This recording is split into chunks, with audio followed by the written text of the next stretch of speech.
नमस्कार मित्रों, कैसे हैं आप। तो SSC JEE 2025 को टारगेट करते हुए अपन इरिगेशन इंजीनियरिंग पढ़ रहे थे, जिसमें आज अपन स्टार्ट करेंगे design and construction of gravity dam. Okay, तो सबसे पहले ग्रेविटी डैम क्या है। Structure which is designed in such a way that its own weight resist all external force is termed as gravity dam. एक structure जो कि इस तरह डिज़ाइन किया गया है कि उसका खुद का वेट सारे एक्सटर्नल फोर्स को रेजिस्ट कर दे, ठीक है, उसको बोलते हैं gravity dam.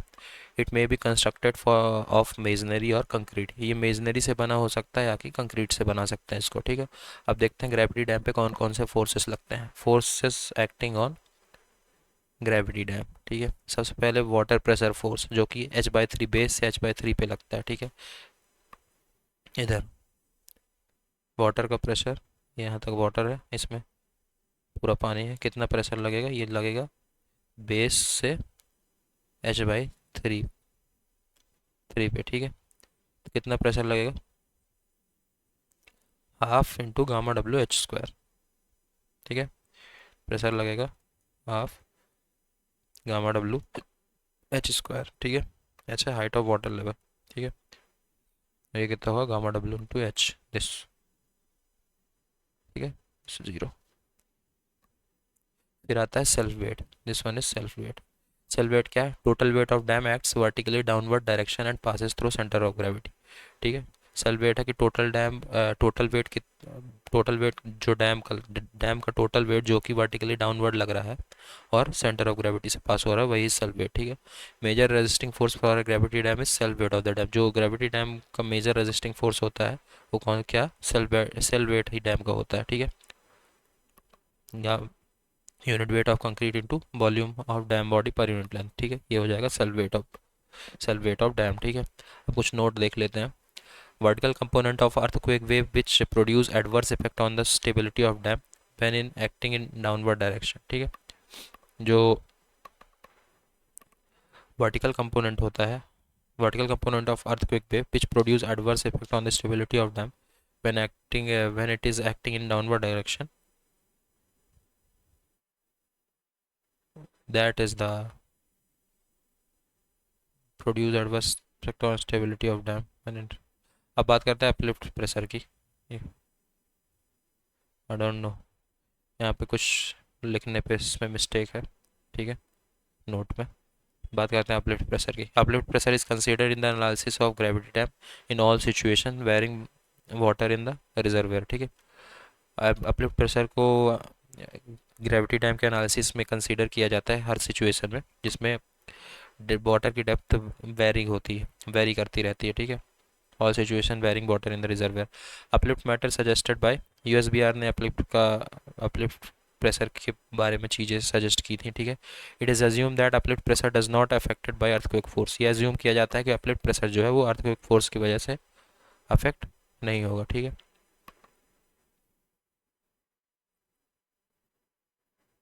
Uplift pressure is controlled by constructing steel pile wall और cut off walls under the upstream face. Uplift pressure को कैसे कंट्रोल करेंगे, स्टील पाइल वॉल को कंस्ट्रक्ट करके और कट ऑफ वॉल को अंडर अपस्ट्रीम फेस कंस्ट्रक्ट करके, ठीक है। By providing drainage gallery it reduced at all level below the upstream water level. Drainage gallery provide करके अपलिफ्ट प्रेशर को रिड्यूस कर सकते हैं हर लेवल पे below the upstream water level, ठीक है। अब देख लेते हैं दो condition, with drainage gallery and without drainage gallery. सबसे पहले विथआउट ड्रेनेज गैली, ये है अपलिफ्ट डायग्राम, ठीक है। Gamma H dash gamma W H, ठीक है। ये है टेल वाटर, इधर तो फुल वाटर लेवल है, ठीक है। अब विथ ड्रेनेज गैली ये बनी है ड्रेनेज गैली।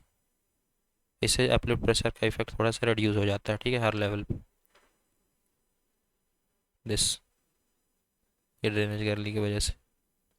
तो यहाँ पे अपलिफ्ट प्रेशर क्या हो जाएगा, gamma W H dash plus 1/3 gamma W H minus gamma W H dash, ठीक है। ये हो जाएगा अपलिफ्ट प्रेशर विथ ड्रेनेज गैली, ठीक है। एंड विथआउट ड्रेनेज गैली तो पूरा ही 1/2 gamma W H plus gamma W H dash by 2 है, ठीक है। अर्थक्वेक फोर्स हॉरिजॉन्टल एक्सेलरेशन है, तो अर्थक्वेक फोर्स हॉरिजॉन्टल में कैसा होगा, के एच इंटू जी, जिसमें के एच जो है वो 0.1 से 0.2 तक होता है इंटू जी, ठीक है। ये है वर्टिकल एक्सेलरेशन में के वी इंटू जी इसमें 0.75 times of horizontal acceleration of, ठीक है। सिस्मिक कोफिशिएंट की बात करें तो सिस्मिक कोफिशिएंट क्या होता है, alpha beta into I into alpha naught. Beta क्या है, soil foundation system factor, I है importance factor and alpha naught है बेसिक बेसिक सिस्मिक कोफिशिएंट, ठीक है। तो ध्यान रखना सिस्मिक कोफिशिएंट। बॉडी का फोर्स कैसे निकालेंगे, F G equal to W by G, G plus minus vertical acceleration, ठीक है। तो ये ध्यान रखना 0.1 से 0.2 इंटू जी टोटल, ठीक है। और 0.75 टाइम्स ऑफ हॉरिजॉन्टल एक्सेलरेशन होता है वर्टिकल एक्सेलरेशन, ठीक है। अब बट वर्टिकल एक्सेलरेशन के इफेक्ट की बात करते हैं। Effect of vertical acceleration, total force on a dam in vertical acceleration कितना होगा, F V is equal to W one plus minus K V, ठीक है। और दूसरा होता है इफेक्ट ऑफ हॉरिजॉन्टल एक्सेलरेशन, उसमें सबसे पहले क्या है, horizontal inertial force F H, वो क्या हो जाएगा, W by G, effect of W by G into horizontal acceleration, या कि डब्ल्यू इंटू के एच, ठीक है। अल्फा जाई बी अल्फा एच अपॉन जी हो जाएगा के एच, ठीक है।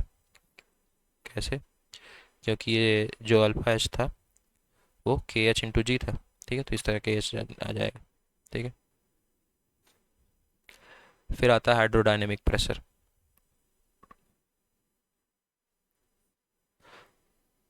According to von Karman, due to earthquake, the hydrodynamic pressure variation curve is taken to be parabolic, ठीक है। वॉन करमान के अनुसार अर्थक्वेक की वजह से जो हाइड्रोडायनेमिक प्रेशर के वेरिएशन का कर्व है उसको अपन पैराबोलिक लेंगे, ठीक है। दिस वन उसको पैराबोलिक कंसीडर करेंगे। इसमें जो प्रेशर फोर्स लगेगा वो कहाँ पे लगेगा, बेस से 4h अपॉन 3 पाई पे, ठीक है। Hydrodynamic pressure, hydrodynamic force acts at a distance of 4h/3 पाई, या कि 0.424h फ्रॉम बेस, ठीक है। तो हाइड्रोडायनेमिक फोर्स जो है वो कहाँ पे एक्ट करेगा, 4h/3 पाई फ्रॉम बेस, ठीक है। और जो फोर्स होगा वो कितना होगा, पी सी इक्वल टू 0.555 के H gamma W H square, ठीक है। और जो के एच होगा वो 0.1 से 0.2 होगा, जैसे अपन ने पहले भी देखा है। मतलब कि हॉरिजॉन्टल एक्सेलरेशन में अपन बात करी थी कि के एच की वैल्यू 0.1 से 0.2 तक होगी। और मोमेंट क्या हो जाएगा, मोमेंट वही हो जाएगा, हॉरिजॉन्टल फोर्स इंटू 4h/3 पाई, ठीक है। ये तो था एज पर वॉन करमान। और जेंजर के अनुसार due to earthquake the hydrodynamic pressure variation is elliptical cum parabolic, ठीक है। जेंजर वॉन करमान के अनुसार जो हाइड्रोडायनेमिक प्रेशर का वेरिएशन था कर्व का वो पैराबोलिक होगा। और जेंजर के अनुसार जो अर्थक्वेक की वजह से जो हाइड्रोडायनेमिक प्रेशर वेरिएशन कर्व है वो इलिप्टिकल कम पैराबोलिक होगा, ठीक है। और इसमें जो प्रेशर फोर्स होगा वो कितना होगा, 0.726 cm के H gamma W H square, ठीक है। इसमें सी एम क्या है, सी एम है maximum value of pressure coefficient for a given constant slope, ठीक है। C M is the maximum value of pressure coefficient for a given constant slope. And movement कितना हो जाएगा, 0.412 पी सी इंटू एच, ठीक है। वही 4h/3 पाई पे लग जाएगा, ठीक है। अब बात करते हैं सिल्ट प्रेशर की। सिल्ट प्रेशर में जो फोर्स ऑफ सिल्ट है वो एक्ट करेगा h/3 फ्रॉम बेस पे, ठीक है। एंड फोर्स ऑफ सिल्ट कितना आ जाएगा, 1/2 गामा सबमर्ज्ड एच स्क्वायर के ए, ठीक है। के क्या है, एक्टिव अर्थ प्रेशर कोफिशिएंट है, जो कि -sin φ/1 + sin φ, जो कि अपन ने सॉइल पे पढ़ा है, ठीक है। इसको थोड़ा सा रफ कर दे।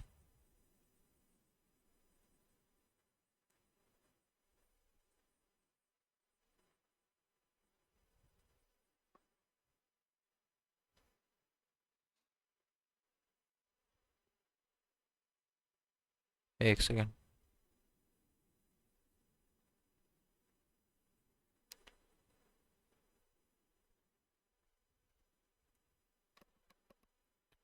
ठीक है। तो एज पर USBR टोटल हॉरिजॉन्टल फोर्स जो होगा 1.8h² होगा किलो न्यूटन पर metre run. Vertical force, total vertical force कितना होगा, 4.6h² किलो न्यूटन पर मीटर रन। तो एज पर USBR है, ये ध्यान रखना है, 1.8h² किलो न्यूटन पर metre run and 4.6h² kilo newton पर metre run in vertical force, ठीक है। तो ये है USBR के हिसाब से। अब बात करते हैं, सिल्ट प्रेशर हो गया, अब बात करते हैं वेव प्रेशर की। ठीक है। तो wave pressure depends upon wave height, wave pressure जो है वो डिपेंड करती है कि वेव की हाइट कितनी है, ठीक है। This is H W, height of wave, ठीक है।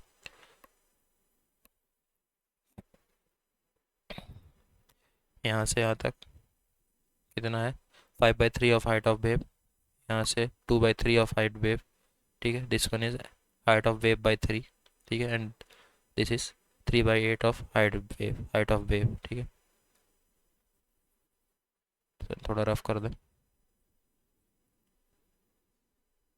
ओके, तो रिजल्टेंट वेव प्रेशर जो लगेगा वो कहाँ पे लगेगा, स्टिल वाटर लेवल से H/W/8 पे, ठीक है। जो रिजल्टेंट वेव प्रेशर होगा, resultant wave pressure is acts at H/W/8 from still water level, ठीक है। रिजल्टेंट जो रिजल्टेंट लगेगा, रिजल्टेंट वेव प्रेशर H/W/8 पे लगेगा, ठीक है। स्टिल वाटर लेवल से H/W/8, this is resultant wave pressure H/W/8 पे, ठीक है। तो मैक्सिमम प्रेशर इंटेंसिटी होगी कितनी, मैक्सिमम वेव प्रेशर कितना होगा, 2.4 गामा डब्ल्यू एच डब्ल्यू, ठीक है। और total wave pressure, total wave force जो होगा वो कहाँ पे एक्ट करेगा, 3H/W/8 from still water surface. Total wave pressure is act eight, यहाँ पे एक्ट करेगा टोटल वेव प्रेशर, यहाँ पे एक्ट करेगा रिजल्टेंट वेव प्रेशर, ठीक है। तो टोटल वेव प्रेशर होगा क्या, 2 गामा डब्ल्यू एच स्क्वायर, ठीक है। मैक्सिमम प्रेशर इंटेंसिटी कितनी थी, 2.4 गामा डब्ल्यू एच डब्ल्यू, ठीक है। हाइट ऑफ वेव प्रेशर निकालें कैसे, इसको भी देख लेते हैं, थोड़ा सा रफ कर लें।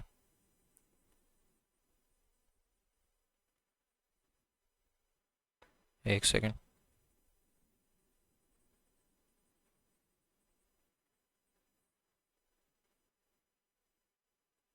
Okay, height of wave pressure, अगर जो लेंथ ऑफ रिजर्वेयर है वो 32 किलोमीटर से कम है, तब हाइट ऑफ वेव प्रेशर कैसे निकलेगा, 0.032 under root V into F, F जो है length of reservoir in kilometre, V है विंड वेलोसिटी, ठीक है, plus 0.763 minus 0.271 F power 3/4। F क्या है, length of reservoir in kilometre, and V है wind velocity in kilometre, H W height of wave in metre, ठीक है।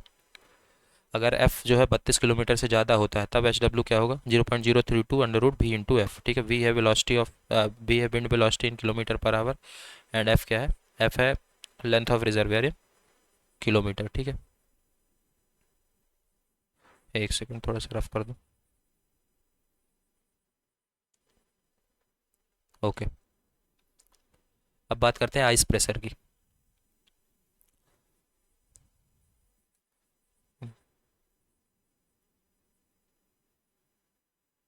Give me a second. Okay, ice pressure, dam face resist the thrust exerted by expanding ice, ठीक है। Dam face, dam का जो face है वो जो ice की वजह से थ्रस्ट लगता है उसको रेजिस्ट करता है डैम फेस, ठीक है। The magnitude of ice force varies from 250 to 1500 kilonewton पर metre square depending upon temperature variation, ठीक है। जो मैग्नीट्यूड है आइस फोर्स का वो 250 से 1500 किलो न्यूटन पर मीटर स्क्वायर तक का लगता है, ठीक है। और डिपेंड करता है टेम्परेचर वेरिएशन पे। 500 kilometre per metre square allowed under ordinary condition पे, जो मैग्नीट्यूड है आइस फोर्स का वो 500 किलो न्यूटन पर मीटर स्क्वायर तक अलाउ रहता है, ठीक है। कुछ की पॉइंट्स देख लेते हैं। The cut off in the earthen dams and the rock fill dams is provided to prevent sub surface erosion by piping action, ठीक है। जो अर्दन डैम और रॉक फिल डैम में कट ऑफ प्रोवाइड किया जाता है वो क्यों प्रोवाइड किया जाता है, ताकि सब सरफेस इरोजन जो पाइपिंग एक्शन की वजह से होता है उसको प्रिवेंट किया जा सके, ठीक है। The central core of the zone embankment type earthen dam check the seepage. जो सेंट्रल कोर है zone embankment type earthen dam का वो क्या चेक करता है, सीपेज को चेक करता है, ठीक है।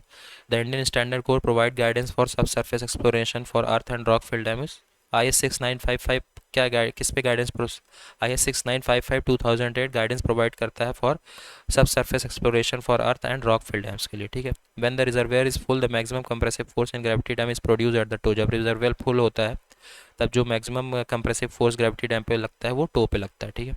अब देखते हैं modes of failure and criteria for structural stability of gravity dams की, ठीक है। सबसे पहले failure by overturning about the toe, ठीक है। अब सबसे पहले देखते हैं कि ओवर टर्निंग की वजह से फेलियर हुआ और ओवर टर्निंग टो के अबाउट हुई है, ठीक है। ऐसे ओवर टर्निंग हुई है।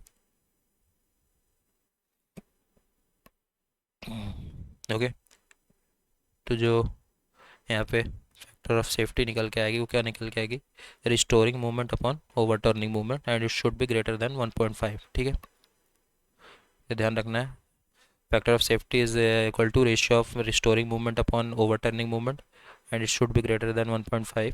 तो फैक्टर ऑफ सेफ्टी आगे हो जाएगी summation of vertical force upon summation of horizontal force and it should be greater than 1.5। ठीक है, एंड रिजल्टेंट फोर्स कितना निकल के आएगा, under root horizontal force plus vertical force का स्क्वायर। ठीक है, अंडर रूट हॉरिजॉन्टल फोर्स का square upon vertical force, under root sum of horizontal force का स्क्वायर प्लस वर्टिकल फोर्स का स्क्वायर। ठीक है, इसेंट्रिसिटी कितनी निकल के आएगी, b/2 minus X bar. X bar क्या है, distance of resultant force from toe, toe से रिजल्टेंट फोर्स के बीच की डिस्टेंस है एक्स बार। दिस इज, ये है eccentricity and this is the distance of resultant force from toe. ठीक है, अब देखते हैं स्लाइडिंग या कि शियर फेलियर की, स्लाइडिंग की वजह से फेलियर या कि जिसको शियर फेलियर भी बोलते हैं। ठीक है,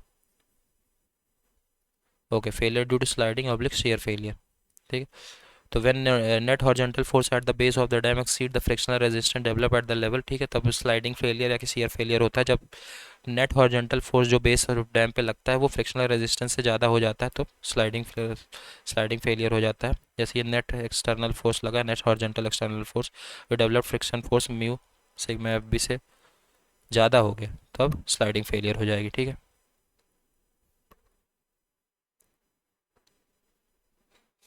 फैक्टर ऑफ सेफ्टी क्या होगा, वही net frictional force upon net horizontal force, इसमें जो ratio of horizontal force upon vertical force होता है वो स्लाइडिंग फैक्टर होता है। ठीक है, ये ध्यान रखना है, ratio of horizontal force upon vertical force it is sliding factor. ठीक है,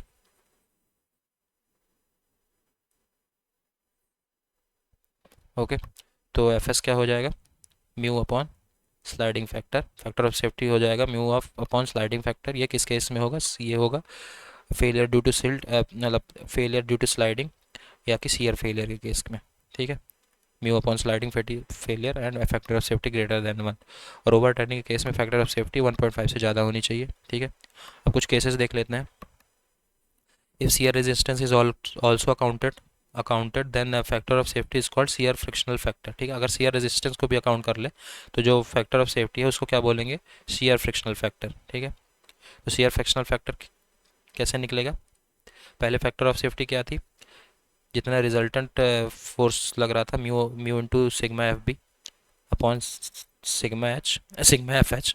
ठीक है, mu into summation of vertical force upon summation of horizontal force, वो तो रहेगा ही, और शियर रेजिस्टेंस फैक्टर के लिए क्यू इंटू बी इंटू 1 और ऐड हो जाएगा। ठीक है, ये हो जाएगा शियर फ्रिक्शनल फैक्टर। ठीक है, यहाँ पे जो म्यू होगा वो कहाँ से कहाँ तक बैरी करेगा, म्यू बैरी करेगा 0.65 से 0.75 तक। ठीक है, सीआर फ्रिक्शनल फैक्टर हमेशा 3 से ज़्यादा होना चाहिए, बी है बिड्थ ऑफ डैम। ठीक है, तो ध्यान रखना है CR frictional factor should be greater than 3। ठीक है, and factor of safety greater than 1 in sliding failure due to sliding. ठीक है, अब बात करते हैं फेलियर ड्यू टू कंप्रेशन और क्रशिंग, कंप्रेशन या कि क्रशिंग की वजह से फेलियर। ठीक है, ये होगा हील फेलियर क्योंकि रिजल्टेंट हील साइड लग रहा है, यहाँ पे होगा toe failure, resultant toe side इसका प्रोड्यूस हो रहा है। ठीक है, तो एक सेकंड थोड़ा रफ कर दें इसको।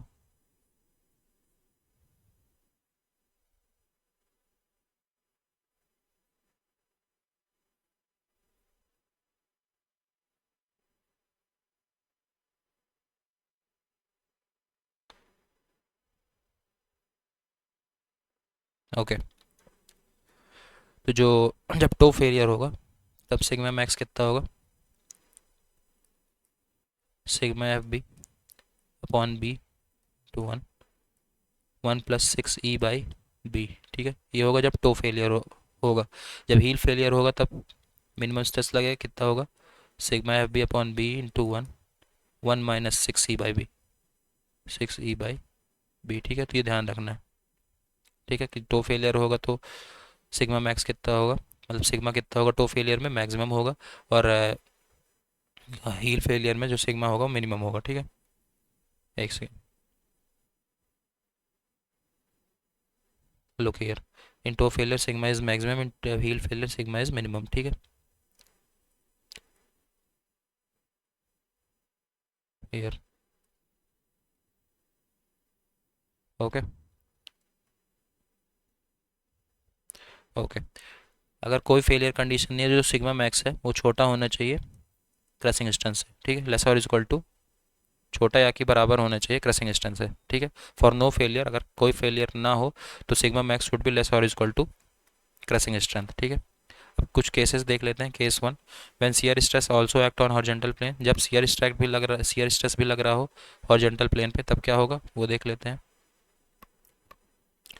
तब जो सिग्मा वन हो जाएगा वो क्या होगा, sigma B sec square beta minus sigma two tan square beta, ठीक है। सिग्मा वन सिग्मा टू क्या है, this one is sigma one, this is sigma two and this is sigma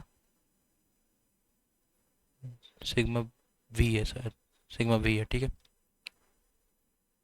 sigma V sigma B sigma one sigma two, ठीक है, and this is sigma. Sigma B क्या आ जाएगा, sigma B आ जाएगा sigma max के बराबर होगा, and which is ratio of the same thing which occur in sigma max which is occur in when failure is about to, ठीक है। Sigma B is equal to sigma max and which is sigma F B upon B into one plus six E by B, ठीक है।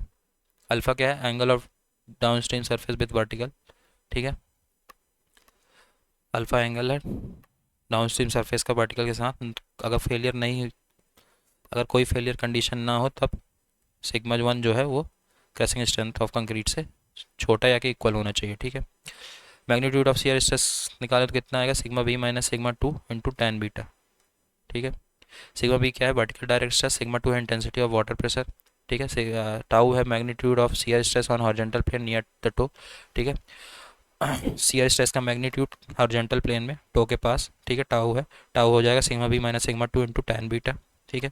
ये था पहला case. अब दूसरा case देखते हैं जब अर्थक्वेक फोर्स को भी कंसीडर कर लें, ठीक है। When earthquake force is consider then sigma one क्या हो जाएगा, sigma V sec square beta minus sigma two minus P E, P की क्या है, अर्थक्वेक फोर्स, अर्थक्वेक प्रेशर है, इंटू टेन स्क्वायर बीटा, ठीक है। पहले सिग्मा वन क्या था, sigma B sec square beta minus sigma two tan square beta. अब सिग्मा बी क्या है, सिग्मा वन क्या है, sigma B sec square beta minus sigma two minus P tan square beta, मतलब कि अभी भी सेम ही चीज़ है, sigma B sec square beta minus sigma two tan square beta plus plus P E tan square beta add हो गया, ठीक है। तो ये तब होगा जब अर्थक्वेक फोर्स को भी अपन कंसीडर करेंगे, ठीक है। अब थोड़ा आगे देखते हैं टेंशन फेलियर क्या होता है, ठीक है। तो जब टेंशन फेलियर होता है तो टेंशन फेलियर के केस में जो सिग्मा मिनिमम है वो पॉजिटिव होगा, ग्रेटर इक्वल टू जीरो।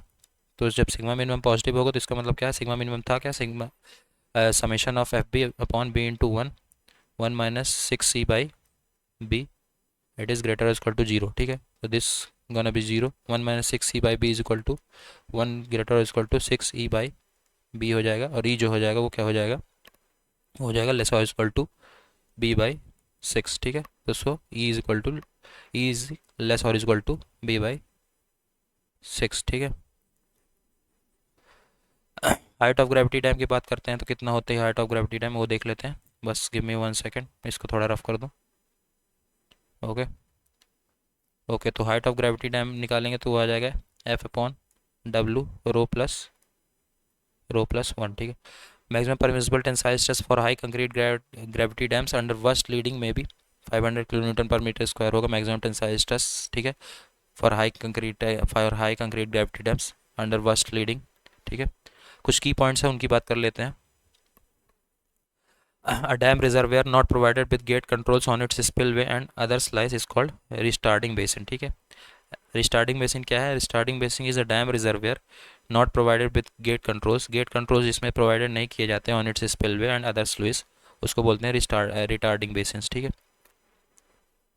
फिर है for the upstream face of earthen dam the most adverse condition और the stability of slope is sudden drawdown. जो सडन ड्रॉडाउन है वो upstream face of earthen dam के लिए मोस्ट एडवर्स एडवर्स कंडीशन होती है, ठीक है।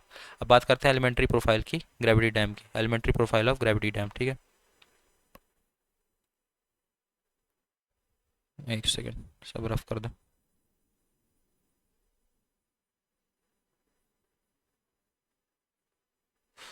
Wait a second. Okay, this is total height h toe, and this is heel, this is gamma W into H, ठीक है। यहाँ पे एक्ट होगा b/3 पे, and this one is act at h/3, this is total self weight, ठीक है। अब इस पे बात करते हैं हॉरिजॉन्टल इनर्शियल फोर्स की, समेशन ऑफ हॉरिजॉन्टल फोर्स, इसको ph से भी रिप्रेजेंट करेंगे, ठीक है। And it is equal to half gamma W H square, ठीक है। अपलिफ्ट प्रेशर की बात करते हैं, due to force of buoyancy, force of buoyancy की वजह से जो अपलिफ्ट प्रेशर लगता है वो कितना होगा, पी यू, एक सेकेंड, पी यू 1/2 सी गामा डब्ल्यू एच बी, ठीक है। सी क्या है, अपलिफ्ट प्रेशर कोफिशिएंट है, ठीक है। Weight of dam body per unit length 1/2 G gamma W B H, ठीक है। तो यह weight of body, weight of dam body.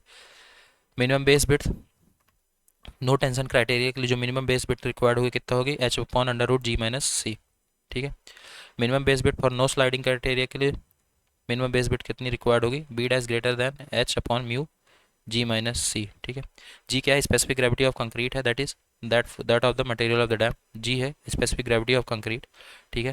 तो नो टेंशन क्राइटेरिया के लिए b is equal to h upon under root ji minus c, and minimum base criteria for no sliding criteria के लिए b dash greater than H upon mu जी minus सी, ठीक है। No uplift pressure के लिए, no uplift pressure के लिए b is equal to greater is equal to b greater is equal to mu into g, ठीक है। And b greater than H upon under root g, ठीक है। तो no uplift pressure के दो चीज़ हो गए, b greater is equal to g h upon mu g, and b greater than mu upon under root g, ठीक है। Limiting height for an elementary gravity dam profile, ठीक है। लिमिटिंग हाइट देख लेते हैं एलिमेंट्री ग्रेविटी डैम प्रोफाइल में। Uplift condition में जो लिमिटिंग हाइट है वो h s equal to f upon gamma डब्ल्यू g minus c plus one, ठीक है। बिना अपलिफ्ट कंडीशन, मतलब विदाउट अपलिफ्ट कंडीशन, अगर अपलिफ्ट कंडीशन नहीं है तो कितनी हाइट होगी, f upon g plus one into gamma डब्ल्यू, ठीक है। सी आर स्ट्रेस कितना हो जाएगा, gamma W h under root जी माइनस सी, सी जो है वो कांस्टेंट है जो कि दिया रहेगा क्वेश्चंस में, ठीक है। तो ये सब बातें अपने को ध्यान रखनी है। एक second,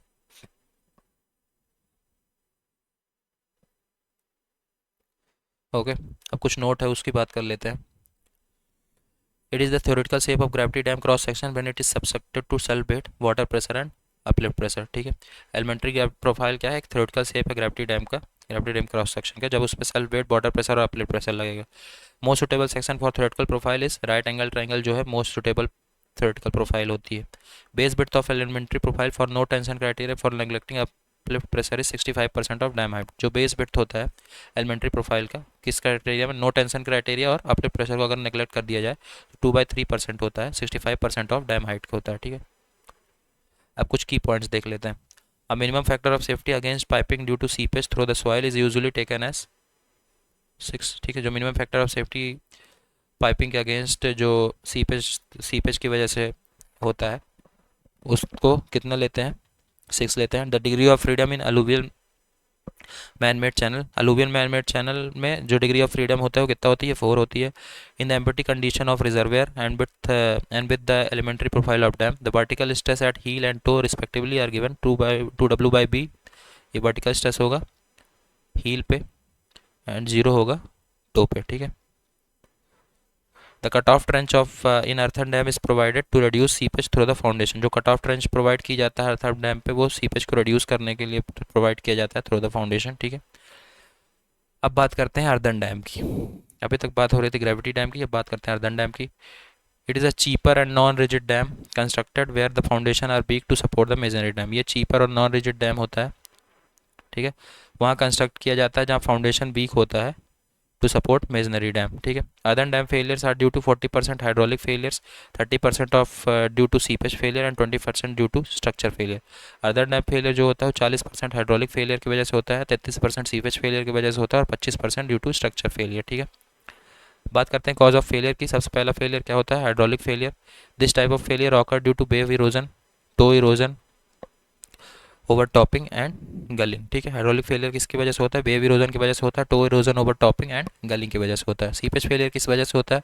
it occur due to sloughing and piping failure की वजह से होता है. ठीक है. स्ट्रक्चर फेलियर किस वजह से होता है? It occur due to formation slide and slide in the embankment की वजह से होता है. ठीक है. अर्दन डैम में सीपेज को कंट्रोल कैसे करेंगे? टो फिल्टर प्रोवाइड करके, हॉरिजॉन्टल बैंक या कि हॉरिजॉन्टल फिल्टर प्रोवाइड करके, चिमनी फिल्टर प्रोवाइड करके और ड्रेनेज ट्रेंचेस बना के. ठीक है. अब बात करते हैं स्पिलवेज की. स्पिलवे क्या होता है? It is a special outlet constructed for disposing of the surplus water from the upstream to downstream. ठीक है. एक स्पेशल आउटलेट है जिसको कंस्ट्रक्ट किया जाता है ताकि जो सरप्लस वाटर है उसको डिस्पोज ऑफ किया जाए. ठीक है. From the upstream to upstream से डाउनस्ट्रीम की तरफ. ठीक है. तो स्पेशल आउटलेट है जिसको कंस्ट्रक्ट किया जाता है जो सरप्लस वाटर है उसको डिस्पोज ऑफ करने के लिए अपस्ट्रीम से डाउनस्ट्रीम की साइड. ठीक है. Crest of the spillway is kept at the full supply level of the reservoir. जो क्रेस्ट होता है स्पिलवे का वो फुल सप्लाई लेवल पे रहता है. ठीक है. रिजर्वेयर के. Spillway is also known as safety valve of dam और ओवरफ्लो डैम. ठीक है. स्पिलवे को सेफ्टी वॉल्व ऑफ डैम भी बोला जाता है या कि ओवरफ्लो डैम भी बोला जाता है. ठीक है. अब बात करते हैं कितने तरह के स्पिलवे होते हैं, टाइप्स ऑफ स्पिलवे. सबसे पहले ऑगी या कि ओवरफ्लो स्पिलवे. ऑगी और overflow spillway. It is controlled weir having S shaped crest profile. Ogee या कि ओवरफ्लो स्पिलवे का एस शेप की क्रस्ट प्रोफाइल होती है. ठीक है. इसमें जो डिस्चार्ज होता है, डिस्चार्ज ओवर ऑगी स्पिलवे कितना होता है? CD LE या कि LC H⁻3/2. ठीक है. इसमें जो Q होता है डायरेक्टली प्रोपोर्शनल होता है H⁻3/2 या कि H⁻1.5 की. LE होता है लेंथ ऑफ क्रस्ट, H है टोटल हेड अबव क्रस्ट. ये ठीक है. It is discharge over Oggy spillway. ठीक है. CD LE H⁻3/2. Okay. This is upper nap, lower nap. This is crest of the Augie spillway, upstream face of Augie spillway. ठीक है. designed at and this is maximum reservoir level. अब च्यूट या कि trough और open channel spillway की बात करते हैं. ठीक. च्यूट और ट्रफ और ट्रफ और ओपन चैनल स्पिलवे. ठीक है. It is suitable when the width of weir valley is very narrow. ये तब सुटेबल होता है जब बियर वैली की विड्थ जो है बहुत ही नैरो हो. ठीक है. ये पूरा reservoir. This is crest RL. ठीक है. या कि normal pool level. And this is side wall of chute. This is side wall of च्यूट.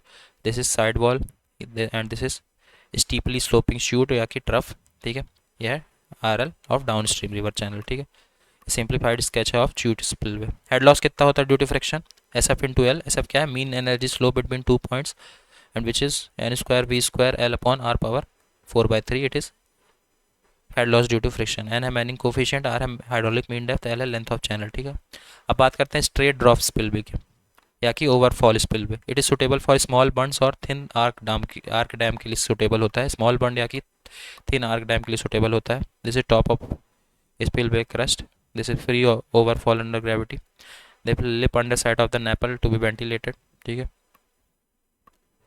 तो straight drop spillway of या कि overfall spillway. ठीक है. ये है लेआउट स्ट्रेट ड्रॉप स्पिलवे के विदाउट डाउनस्ट्रीम प्रोटेक्शन. ठीक है. फिर बात करते हैं शाफ्ट स्पिलवे के. In case of non availability of space due to topography it is most suitable spillway. अगर स्पेस की अवेलेबिलिटी नहीं है टोपोग्राफी की वजह से तो ये shaft spillway most suitable spillway होता है. ठीक है. इधर इस पे कंडुइट प्रोवाइड की जाती है. ठीक है.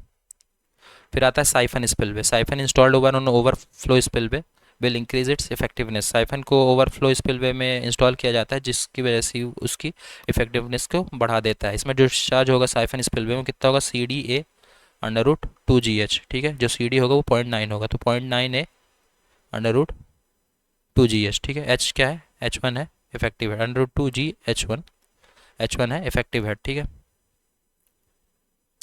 This is siphon. ठीक है. क्राउन. एक सेकंड, इसको थोड़ा रफ कर दें। This is exit lip, this is entrance lip, this is inlet, ये air vent, this is cowl, and this is upper limb, and this is crown. Okay, wait a second. Okay, now side channel spillway.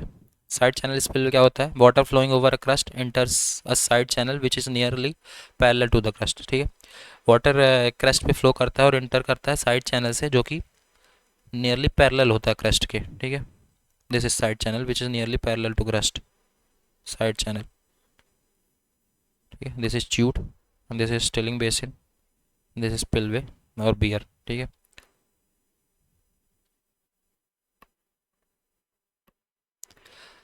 अब बात करते हैं लैब्रिनेथ spillway की। It is constructed in zig Jack manner in order to increase the effective length of beer crest with respect to channel width. ठीक है, इसको बहुत ही zig zag manner में कंस्ट्रक्ट किया जाता है ताकि जो इफेक्टिव लेंथ है बियर क्रेस्ट की उसको इंक्रीज किया जा सके with respect to channel width. ठीक है, कुछ नोट देख लेते हैं। Rockfill dam is an example of non rigid dam, gravity dam does not fail suddenly. जो ठीक है, रॉकफिल डैम जो है वो एग्जांपल है नॉन रिजिड डैम का, और जो ग्रेविटी डैम है वो सडनली फेल नहीं करता। अब बात करते हैं रिजर्वेयर की। Barrier is constructed across some of the river in form of dam. Water gets stored on the upstream side of the barrier forming a pool of water called dam reservoir और reservoir. ठीक है, reservoir एक barrier है जिसको construct किया जाता है किसी भी रिवर के अक्रॉस डैम के फॉर्म पे, ताकि वाटर उस पर स्टोर हो सके अपस्ट्रीम साइड, मतलब कि बैरियर के अपस्ट्रीम साइड पे, और एक पूल ऑफ वाटर फॉर्म करे। उसी को बोलते हैं डैम रिजर्वेयर या कि रिवर रिजर्वेयर। ठीक है, इनफ्लो आउटफ्लो कर्व क्या होता है? यूज़ किया जाता है टू कैलकुलेट रिजर्वेयर कैपेसिटी। ठीक है, inflow outflow curve is use to calculate reservoir capacity. And capacity inflow ratio curve क्या होता है? To determine the trap efficiency of reservoir के लिए यूज़ करते हैं कैपेसिटी इनफ्लो रेशियो कर्व। ठीक है, इंक्रीज इन रिजर्वेयर स्टोरेज कैसे निकालेंगे? इनफ्लो माइनस आउटफ्लो से। ठीक है, for linear reservoir storage is proportional to outflow discharge. ठीक है, linear reservoir storage is proportional to outflow discharge. Peak lag क्या होता है? It is defined as the time difference between two peaks flow. ठीक है, तो लैग कितना आ जाएगा? Peak outflow time minus peak inflow time.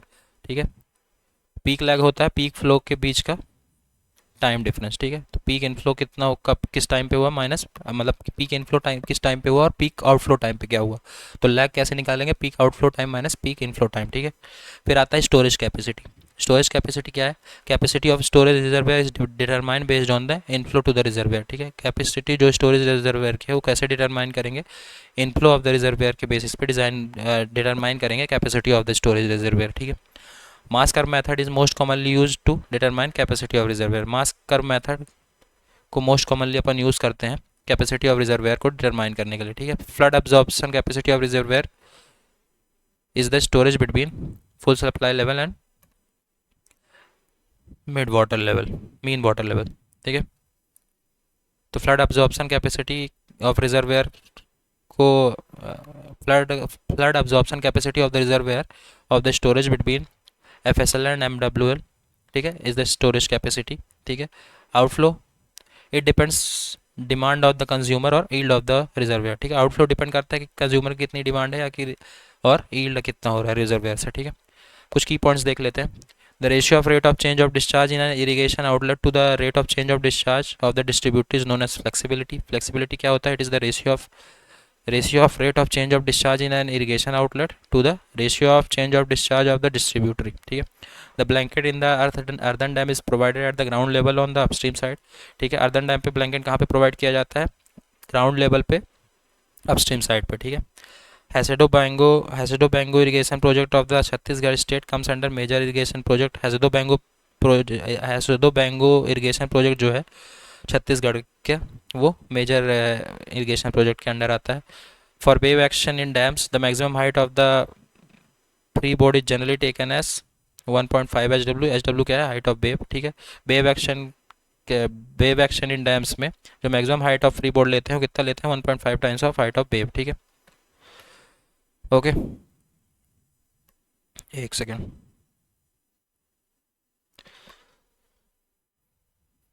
Okay, अब कुछ इंपॉर्टेंट टर्मिनोलॉजीज देख लेते हैं related to reservoir. Important terminologies related to reservoir. सबसे पहले मिनिमम पूल लेवल।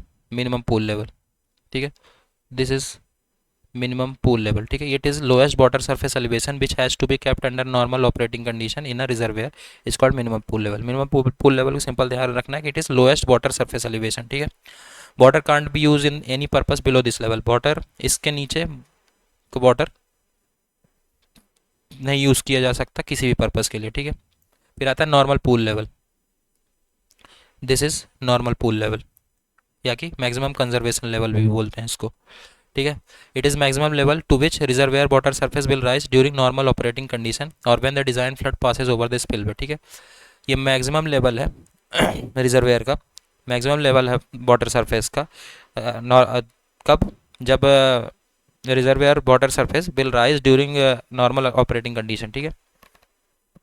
ये वाटर लेवल का मैक्सिमम, ये वाटर सरफेस का मैक्सिमम लेवल है, ठीक है। कब, जब वाटर सरफेस राइज कर रहा हो, अब मतलब कि नॉर्मल कंडीशन पे वाटर लेवल राइज कर रहा हो तो मैक्सिमम जिस लेवल तक वाटर सरफेस पहुंचेगा वही है नॉर्मल पूल लेवल, इसको मैक्सिमम कंजर्वेशन लेवल भी बोलते हैं, ठीक है। फिर आता है यूजफुल या कि लाइव स्टोरेज, ठीक है। This is useful storage here, useful और लाइव स्टोरेज, ठीक है। दिस पार्ट यूजफुल और लाइव स्टोरेज, ओके। देखते हैं यूजफुल लाइफ स्टोरेज क्या है। It is volume of water stored in the reservoir between minimum and normal pool level, ठीक है। तो वो वॉल्यूम ऑफ वाटर जो कि नॉर्मल पूल लेवल और मिनिमम पूल लेवल के बीच स्टोर रहता है उसी को बोलते हैं यूजफुल या कि लाइव स्टोरेज, ठीक है। यूजफुल स्टोरेज इज सब divided in conservation storage and flood mitigation storage in the multipurpose reservoir, ठीक है। यूजफुल स्टोरेज को सब डिवाइड कर दिया जाता है कंजर्वेशन स्टोरेज और फ्लड मिटिगेशन स्टोरेज में इन मल्टीपर्पज रिजर्वेयर में, ठीक है। फिर आता है डेड स्टोरेज। डेड स्टोरेज देख लेते हैं इधर कहाँ पे, ये है मिनिमम पूल लेवल के नीचे रिवर बेड्स के बीच में जो स्टोरेज होता है वो डेड स्टोरेज होता है, ठीक है। तो water store below the minimum pool level is known as dead storage, जो मिनिमम पूल लेवल के नीचे वाटर स्टोर रहता है वो डेड स्टोरेज होता है। Water in this region can't use for any purpose, ठीक है, ये अपन ने देखी, बात कर ही ली है इस पर। It is provided to accommodate the silt trapped in the reservoir, इसको प्रोवाइड किया जाता है जो सिल ट्रैप्ड रहता है रिजर्वेयर में उसको अकोमोडेट करने के लिए, ठीक है। डेड स्टोरेज जो होता है टोटल स्टोरेज का 20 से 25% होता है, ये ध्यान रखना, ठीक है। Dead storage is 20 to 25% of 20 to 25% of total storage, ठीक है। एक सेकेंड, 25% ऑफ टोटल स्टोरेज। फिर आता है सरचार्ज या कि जिसको फ्लड स्टोरेज बोलते हैं, दिस इज सरचार्ज स्टोरेज, ठीक है। तो मैक्सिमम पूल लेवल से नॉर्मल पूल लेवल तक जितना स्टोरेज होता है वो सरचार्ज स्टोरेज होता है। तो volume of water between normal and maximum pool level is called surcharge storage.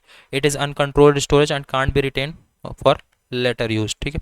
Uncontrolled storage होता है और बाद में यूज़ करने के लिए रिटेन नहीं रहता ये, ठीक है। फिर आता है बैंक स्टोरेज। बैंक स्टोरेज देख लेते हैं।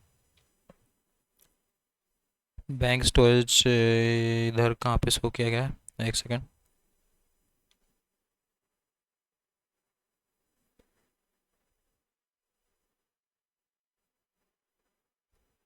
बैंक स्टोरेज देखते हैं क्या है। When reservoir is filled up, certain amount of water seeps into permeable reservoir bank, जब रिजर्वेयर फिल अप हो जाता है तो कुछ अमाउंट ऑफ वाटर सीप कर जाता है रिजर्व बैंक के अंदर, ठीक है, इनटू परमिएबल रिजर्व बैंक है अगर तो, ठीक है। This water comes out as soon as the reservoir get depleted. This volume of water, ये वाटर बाहर आता है जैसे जैसे रिजर्वेयर डिप्लीट होता है। This volume of water is known as bank storage, ठीक है। तो ये वॉल्यूम ऑफ वाटर जो कि सीप इन होता है परमिएबल रिजर्व बैंक के अंदर, उसी वाटर को बोलते हैं बैंक स्टोरेज, ठीक है। कि बैंक जो रिजर्वेयर बैंक है उसमें कितना वॉल्यूम ऑफ वाटर है उसी को बोलते हैं बैंक स्टोरेज, ठीक है। It increases the computed reservoir capacity, जो बैंक स्टोरेज है वो कंप्यूटेड रिजर्वेयर कैपेसिटी को इंक्रीज कर देता है, ठीक है। उसकी वजह से computer reservoir capacity bank storage की वजह से इंक्रीज हो जाती है, ठीक है। फिर आता है maximum pool level. Maximum pool level या कि पूल रिजर्वेयर लेवल, ठीक है। तो during high flood water is discharge over the spillway and water level rise to the reservoir above the normal pool level, ठीक है। हाई फ्लड के दौरान water discharge होता है, वाटर इज डिस्चार्ज स्पिलवे के ऊपर, ठीक है, और वाटर लेवल राइज कर जाता है नॉर्मल पूल लेवल से ऊपर वाटर लेवल राइज कर जाता है, ठीक है। या कि maximum level to which water rises during the worst design of flood is known as maximum pool level, ठीक है। या कि इसको दूसरी तरह समझ सकते हैं कि वर्स्ट फ्लड की कंडीशन पे मैक्सिमम कितना पानी राइज हो जाएगा उसी को बोलते हैं मैक्सिमम पूल लेवल, ठीक है। फिर आता है valley storage. This one is valley storage, wait a second, किधर गया वैली स्टोरेज, हियर ये है वैली स्टोरेज, ठीक है। ये है नेचुरल रिवर वाटर सरफेस और रिवर बेड के बीच का जो स्टोरेज होता है वही है valley storage. Volume of water stored by natural river channel in its valley up to the top of its bank before construction of reservoir is called valley storage, ठीक है। तो जो वॉल्यूम है नेचुरल रिवर चैनल, जो volume stored रहता है natural river channel का उसके वैली पे up to the top of its bank, ठीक है, वही है वॉल्यूम जो नेचुरल रिवर वाटर स्टोर करता है उसको बोलते हैं वैली स्टोरेज, ठीक है। ये डिपेंड करता है क्रॉस सेक्शन ऑफ रिवर पे, ठीक है। It is depends upon cross section of the river. Effective storage क्या क्या हो जाएगा, useful storage plus surface surcharge storage minus valley storage, ठीक है। इफेक्टिव स्टोरेज में यूजफुल स्टोरेज ऐड करेंगे, सरचार्ज स्टोरेज ऐड करेंगे, useful storage plus surcharge storage और जो वैली स्टोरेज है उसको माइनस कर देंगे, तो दिस यहाँ तक आएगा यूजफुल स्टोरेज, ठीक है। क्योंकि जो वैली स्टोरेज होता है मिनिमम पूल लेवल के नीचे होता है, ठीक है, तो उसमें यूजफुल स्टोरेज अपन नहीं कंसीडर करेंगे, ठीक है। तो यहाँ से यहाँ तक ये बस यूजफुल स्टोरेज इफेक्टिव स्टोरेज में कंसीडर करेंगे अपन, ठीक है। फिर आता है capacity of the service reservoir. तो water distribution reservoir absorb variation और fluctuation between demand and supply. Service reservoir capacity क्या हो जाएगा, balancing storage fire storage plus break down storage is service reservoir capacity. तो बैलेंसिंग के लिए storage होना चाहिए, फायर स्टोरेज होना चाहिए और ब्रेक डाउन स्टोरेज होना चाहिए, ठीक है।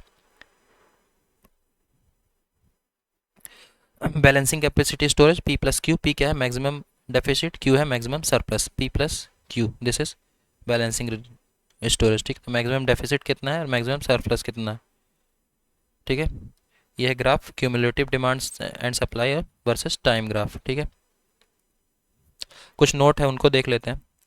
Purpose of providing a balancing reservoir in water supply distribution system is to address frequent fluctuation in the rate of consumption, ठीक है। बैलेंसिंग रिजर्वियर को प्रोवाइड करने का क्या पर्पस था, वाटर सप्लाई डिस्ट्रीब्यूशन में बैलेंसिंग रिजर्वियर को प्रोवाइड करने का पर्पस था कि वो जो फ्रीक्वेंट फ्लक्चुएशन होता है in the rate of consumption उसको ठीक कर सके, उसको एड्रेस कर सके, ठीक है। फिर आता है फर्म या कि safe yield. Maximum quantity of water supply from the reservoir during the worst dry period is known as firm yield. Firm yield या कि सेफ फील्ड क्या होता है, वर्स्ट ड्राई पीरियड के कंडीशन में जो maximum amount of water supply करी जा सके उसी को बोलते हैं फर्म या कि सेफ फील्ड, ठीक है। फिर आता है secondary yield. When the quantity of water more than safe yield during the period of high flood is known as secondary yield. जब quantity of water safe yield से ज़्यादा हो ड्यूरिंग द हाई फ्लड के period में उसी को बोलते हैं सेकेंडरी यील्ड, ठीक है। It is use to generate extra hydroelectric power या कि इरिगेशन पर्पज़ के लिए यूज़ किया जाता है, ठीक है। तो सेकेंडरी यील्ड क्या है, जब quantity of water safe field से ज़्यादा हो during the high flood level, ठीक है, उसको बोलते हैं सेकेंडरी यील्ड। इसका यूज़ किया जाता है एक्स्ट्रा हाइड्रोइलेक्ट्रिक पावर जनरेट करने के लिए या कि इरिगेशन पर्पज़ के लिए, ठीक है। फिर आता है एक कुछ नोट है वो देख लेते हैं। Mean of firm and secondary yield over a long period of time is known as average yield, ठीक है। Secondary yield mean of firm या कि और मीन ऑफ फर्म और secondary yield long period of time में देखें तो उसको एवरेज यील्ड बोलते हैं। Margin between the maximum reservoir level and the top of the dam is known as free board, ठीक है। मैक्सिमम रिजर्वियर लेवल और टॉप ऑफ डैम के बीच का जो मार्जिन होता है उसको फ्री बोट बोलते हैं। Reservoir with uncontrolled outlet is known as retarding basins. ये अपन ने की पॉइंट्स में भी देखा, जो रिजर्वियर जिसका आउटलेट जो है वो अनकंट्रोल्ड रहता है उसको बोलते हैं रिटार्डिंग बेसिन्स, ठीक है। तो यहाँ पे अपना ग्रेविटी डैम चैप्टर कंप्लीट होता है। नेक्स्ट चैप्टर में अपन बात करेंगे वाटर लॉगिंग एंड ड्रेनेज की। Okay, so thank you so much.